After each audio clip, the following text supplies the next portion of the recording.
उज्जैन अभिभाषक संघ चुनाव में इस बार 3 पूर्व अध्यक्ष अपना भाग्य आजमा रहे हैं।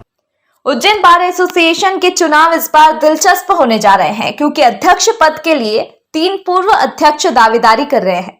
इस बार त्रिकोणीय मुकाबला देखने को मिल रहा है। पूर्व अध्यक्ष और पूर्व शासकीय अभिभाषक प्रमोद चौबे ने सोमवार को अपना फॉर्म चुनाव अधिकारी गोविंद शर्मा को जमा कर चुनाव में अपनी दावेदारी पेश कर दी।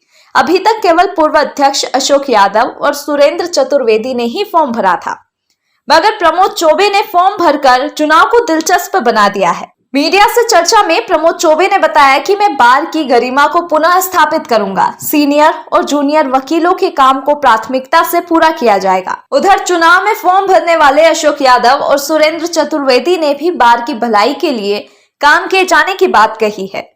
पहले भी बार के अध्यक्ष रहे, क्या आपके मुद्दे रहने वाले हैं चुनाव में? जी देखिए, इस चुनाव को जो लड़ रहे हैं वो हमारे अभिभाषक साथी लड़ रहे हैं, हम सब लड़ रहे हैं। कोई आपस में केवल एक दूसरे के प्रतिद्वंदी जरूर हैं, लेकिन दुश्मन कतई नहीं है। प्रत्येक व्यक्ति जो खड़ा हो रहा है उससे मेरी ये अपेक्षा है और मैं भी ये चाहता हूँ कि विकास के बार के विकास के लिए हम काम करें, चाहे कुछ भी उसका रिजल्ट रहे, चाहे कोई भी रहे, लेकिन हम सबको मिलकर प्रयास करना चाहिए। मुझे ऐसा एहसास होता है कि पिछले कुछ दिनों में हमारे बार की कुछ जो घटनाएं हुई हैं उनसे हमारे बार को जो थोड़ी बहुत आघात लगा उसको हम दूर करें। साथ ही हम अभिभाषकों के हित के लिए जो 3-4 महत्वपूर्ण कार्य हैं, सबसे पहला शेड वाला कार्य है, हमारे लाइब्रेरी का कार्य है, जूनियर अभिभाषक साथियों के बैठक की व्यवस्था है। इन महत्वपूर्ण मुद्दों पे ही हमारा ध्यान रहेगा कि हम इन महत्वपूर्ण मुद्दों को ध्यान देते हुए तुरंत शीघ्र उसका निराकरण करा पाएँ और इसी हेतु लगातार हम प्रयासरत रहें। इस बार भी हम अध्यक्ष पद का चुनाव हुए और पूर्व में भी कई बार चुनाव हो चुके हैं। इस बार जो चुनाव हुए, क्या रणनीति आपकी और क्या विषय रहेगा? आपका प्रश्न बिल्कुल सही है। जिला अभिभाषक संघ उज्जैन के अंदर जो निर्वाचन हो रहा है, हमेशा ही बार के जो आदरणीय मतदाता हैं, मैं उनके बीच वर्ष भर काम करता हूं, उनकी समस्याओं के लिए संघर्ष करता हूं, उनके लिए लड़ता हूं। इसीलिए बार बार लड़ता हूं। मैं 2012 में भी अध्यक्ष रहा, 2020-21 के अंदर भी अध्यक्ष मैं रहा हूं और मुझे यहाँ पर यहाँ के जूनियर मतदाता और सीनियर मतदाताओं का अपार स्नेह, प्रेम और उनका आशीर्वाद मिलता रहा है। इसीलिए मैं पुनः इस बार ये 2023 के निर्वाचन में मैं यहाँ पर खड़ा हूँ।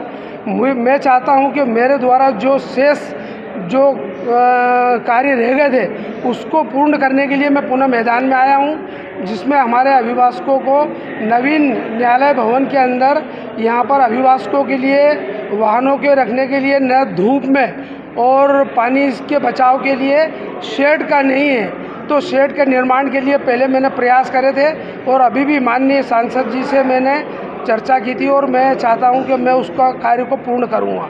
दूसरा काम है अभिभाषकों के लिए जो चेंबर की व्यवस्था 60-80 चेंबर और निर्माण होना है, उन चेंबरों का निर्माण करूंगा।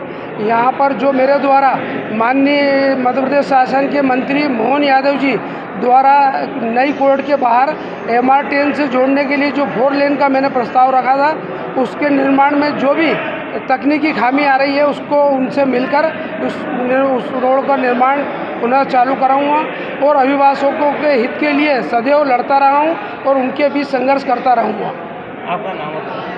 अशोक यादव, पूर्व अध्यक्ष, जिला अभिभाषक संघ उज्जैन। सर, अध्यक्ष पद के लिए खड़े हो रहे हैं आप? जी, मंडल अभिभाषक संघ के आगामी वर्ष के होने वाले चुनाव में आज से नामांकन की प्रक्रिया प्रारंभ हुई है और इसलिए नामांकन प्रक्रिया में आज मैंने अध्यक्ष पद हेतु अभ्यर्थी के रूप में मैंने अपना नामांकन फॉर्म भरा है। क्या क्या योजनाएं ली इस बार अभिभाषकों के लिए? अभिभाषकों के कल्याण के लिए कार्य करेंगे, जो कार्य नहीं हुए हैं वो सारे कार्य करने के प्रयास किया जाएगा और हमारे यहाँ पर काफ़ी कार्यों की गुंजाइश है। अभिभाषकों के लिए शेड का निर्माण करना है, नए चैम्बर्स बनाने का कार्य करना है। कोरोना काल में जो भी कष्ट हम सब लोगों ने, वकीलों ने उठाया है, उन समस्याओं का निराकरण भी करने का प्रयास करेंगे और वकीलों की सुरक्षा के लिए जो प्रोटेक्शन एक्ट है उसके लिए भी संघर्ष करेंगे।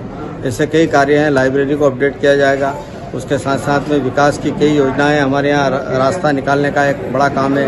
अभिभाषकों के वाहनों के लिए शेड बनाने का एक बड़ा काम है। ऐसे कई काम हैं, उनको व्यवस्थित करने का प्रयास करेंगे।